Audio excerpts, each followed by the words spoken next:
다음 주제 NC 상무 선수들 또 궁금해하신 분들 많을 텐데 또 확인을 하셨죠? 다음 주 월요일이죠. 상무에서 전역하는 선수들이 있습니다. 우한 김태경 선수 그리고 사이드한 박동수 선수가 돌아옵니다. 네. 이제 김태경 선수가 좀 눈에 들어오죠. 네. 입대 전에 1군에서 좋은 활약했습니다. 2022년에 16경기 3승 2패 1홀드 평균 자책점 3.25. 대체 선발도 좋은 모습이었습니다. 네. 선발도 좀 한정해서 보면은 7번 등판에서 33이닝, 평균 자책점 2.18, 5경기에서 5이닝 이상 투구해줬습니다. 7번 중에서 이제 5번 5이닝 이상 투구해줬으니까 대체 선발로서 제목을 했다고 봐야죠. 그럼 이제 하반기에 돌아오는 건가요? 7월 15일에 전역을 해서 오는 거죠. 그럼 상무 때는 좀 성적이 어땠나 하는 것도 정리해 주시죠. 네, 뭐 작년에 24경기에서 7승 무패 2홀드 평균 자책점 2.80 좋았습니다. 네. 선발도 10경기 5승 평균 자책점이 더 낮죠. 선발로는 네. 2.42 기록했습니다. 올해도 7경기 1승 2패 평균 자책점 3.29. 선발로 한정하면 5경기 마찬가지 1승 2패고 평균 자책점 3.55 기록 중입니다. 전체적으로 뭐 나쁘지 않게 계속 네. 던지고 있죠. 이게 이제 신문사의 용어로 말하면 알토란 같은 네네. 활약이 기대된다. 활약이 기대된다. 라고 볼 수 있겠고 뭐 선발 자원으로 충분히 쓸 수도 있겠다라는 생각이 드는데 구단에서도 뭐 얘기가 나온 게 있나요? 뭐 강인근 감독님은 일단 선발도 준비한다고 했습니다. 근데 다만 네. 5월에 부상이 좀 있었거든요. 그래서 한동안 공을 못 던졌고 6월 말에 이제 구원 투수로 2경기 나왔어요. 전역 후 팀에 합류한다면 이제 좀 선발로서 투구수나 이런 걸 좀 빌드업을 해야 하기 때문에 네네. 다시 준비를 좀 해야 되지 않을까 싶습니다.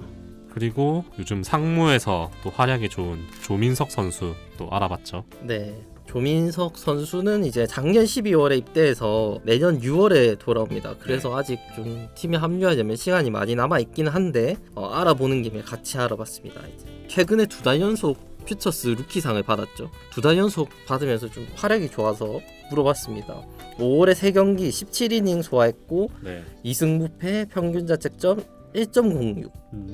1.06 이게 조금 놀랍더라고요. 그리고 6월에도 4경기 23이닝 소화했고 3승 1패 평균 자책점 2.35 계속 좋습니다. 이 선수는 지금 선발인가요? 뭐 아니면 불펜인가요? 조민석 선수는 좀 원래 불펜 자원이죠. 네. 그 셋업맨으로 좀 네. 생각을 하고 계속 해왔는데 상무 가서 5월부터 좀 선발로 나와서 좋은 활약 보여주고 있습니다. 그래서 구단에서는 조금 걱정하는 부분이 너무 많은 투구를 하고 있지 않나 하는 네. 걱정이 네. 있다고 합니다. 상무에서도 좀 고려를 할 테니까 그런 부분들을 네. 구단에서도 그 부분만 조금 주시하고 있다 이렇게 설명을 했습니다. 그리고 입단했을 때는 선발로 좀 생각을 했는데 이후에는 좀 짧게 던지는 게 나은 것 같다 해서 셋업으로 생각을 네. 하고 있었습니다. 근데 선발로 던지는 모습이 좀 나쁘지 않다 이렇게 확인을 했고 그래서 선발로 던지는 게 조민석 선수 본인한테나 뭐 팀한테나 하나의 옵션이 될 수 있다 이렇게 보고 있습니다. 다음 주제는 이거는 댓글 질문이죠. 네네. 네, 그 NC 신인 선수들 워크애식 중요시에서 뽑는 것과 관련해서 질문 주셨거든요. 네. 신영호 선수 지명 당시에 단장님이 좀 훌륭한 워크애식을 갖췄다는 평가를 했습니다. 네. 그리고 앞서 임상현 선수 얘기할 때도 이 선수 워크애식이 좋다. 네. 그리고 지난주 목지훈 선수 영상에서는 팬들이 좀 목지훈 선수 워크애식이 참 좋은 것 같다 뭐 이런 네. 얘기를 했습니다. 확실히 NC 선수들이 워크애식이 좋다는 얘기들이 있죠 지금.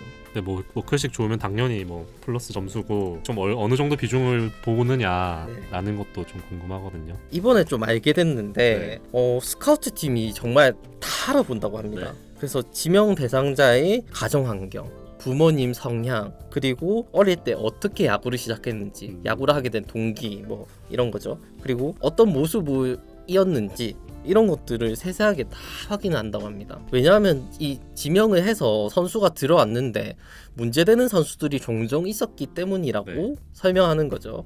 그래서 그건 정말 좀 팀에 엄청난 마이너스 요소가 된다는 겁니다. 본인이 좀 못하는 것도 당연히 문제가 있겠지만 본인이 그렇게 함으로써 팀 분위기를 흐리는 게 더 큰 문제다라는 차원에서 워크애식을 더 보고 있습니다. 또. 그럼 NC에서 조금 이런 면을 더 좀 중요시한다라고 네. 볼 수 있나요? 네, NC에서도 직접 뭐 확인했을 때 구단에서 더 유심히 보는 편이라고 설명을 했고요. 네. 야구도 잘하면 더 좋겠지만 워크의식도 있고 와서 문제를 일으킬 만한 걸 최대한 안 만들려고 한다. 라는 게 구단 설명입니다. 네. 그리고 예전에는 좀 지명만 하면 끝이었지만 요즘은 그 내용을 토대로 해서 이 선수들이 입단했을 때 이 선수들을 대하는 방식에도 차이가 있다는 거죠.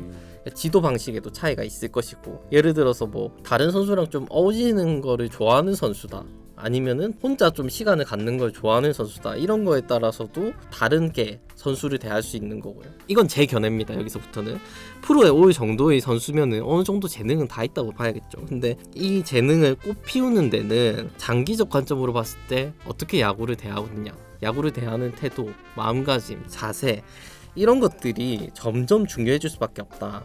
그런 차원에서 NC가 신인 선수를 지명할 때 야구를 잘하면 좋겠지만 야구를 잘하고 좋은 재능을 갖추는 것 못지않게 워크의식을 높게 평가하고 있다라고 볼 수 있겠습니다. 네, 마지막 주제입니다. 최정원 선수 질문인데요. 원래 이루수와 중견수를 병행했는데 앞으로는 완전히 외야수로 뛰는지 또 물어봐 주셨습니다. 최정원 선수 부상 복귀 준비 중인데요. 이제 돌아오면 어디서 뛰느냐. 현재 상황 보면은 김희집 선수가 트레이드로 내야에 오면서 내야에 또 김한별 선수도 곧 복귀를 앞두고 있죠, 부상에서. 네. 그러니까 내야 경쟁 치열합니다. 그 외야에는 권희동, 김성우, 손아섭, 박건우 이렇게 기존에 있는데 박지원 선수랑 박한결 선수도 여기에 가세를 했어요. 네. 치열합니다, 여기도. 특히 박지원 선수는 중견수로 주로 출장하고 있죠. 네. 그래서 강인곤 감독님 말로는 이제 현재로서는 이루수 중견수 병행한다, 이렇게 밝혔습니다. 그리고 올 시즌 끝나고 수비 위치의 재정립이 좀 필요하다라고 설명을 했어요. 그래서 외야에 집중할지 내야에 집중할지 좀 정리를 해야 한다는 거죠. 최정원 선수뿐만 아니라 전반적으로 내야진 그리고 외야진 다 정리가 한번 필요할 것으로 감독님께서 좀 보고 계신다고 했습니다. 특히 외야에는 좀 박지원 선수가 좋은 활약을 펼치고 있기 때문에 그런 부분도 다 고려를 해서 네. 좀 세 판을 좀 짤 필요도 있다라고 보고 있고요. 최종원 선수 활용과 관련해서는 사실은 최종원 선수가 수비를 이루를 보냐 중견수를 보냐 이런 것보다는 이 선수가 타격에서 얼마나 퍼포먼스를 보여주느냐, 그리고 발이 빠른 선수이기 때문에 주루 플레이에서 얼마나 본인이 팀에 공헌을 할 수 있느냐, 타격과 주루에 좀 포커스를 맞춰야 하는 상황이다 라고 정리를 했습니다. 시즌 끝나고 외야랑 내야랑 뭐 이런 교통 정리를 할 때 최정원 선수의 위치로 조금 정해질 것 같습니다. 다음 시즌에는 좀 이 내야 외야에 좀 변화가 있을 수도 있겠네요. 그렇다고 봐야겠죠. 아무래도 새로운 얼굴들이 등장을 하고 그런 거에 대한 교통 정리가 또 필요한 부분이 있기 때문에 현재로서는 명확하게 어떤 포지션을 두고 얘기하기보다 현재로서는 병행한다. 네, 그렇게 보면 될 것 같습니다. 네, 오늘 소식은 여기까지고요. 네, 이번 주는 좀 내용을 길게 해서 준비를 해봤는데 또 어떠실지 모르겠습니다. 댓글로 또 의견 많이 남겨주시고요. 또 여전히 또 질문해 주시면 필요한 부분은 취재해서 알려드릴 테니까 댓글, 좋아요 많이 남겨주시길 바라겠습니다. 그리고 여전히 구독 안 하고 보시는 분들도 좀 있더라고요. 구독 많이 해주시면 좋겠고요. 그리고 트위터도 운영하고 있으니까 트위터에서 실시간 정보 많이 받아보셨으면 좋겠습니다. 네, 오늘은 여기까지입니다. 저는 김현수였습니다. 네, 이원재였습니다. 감사합니다.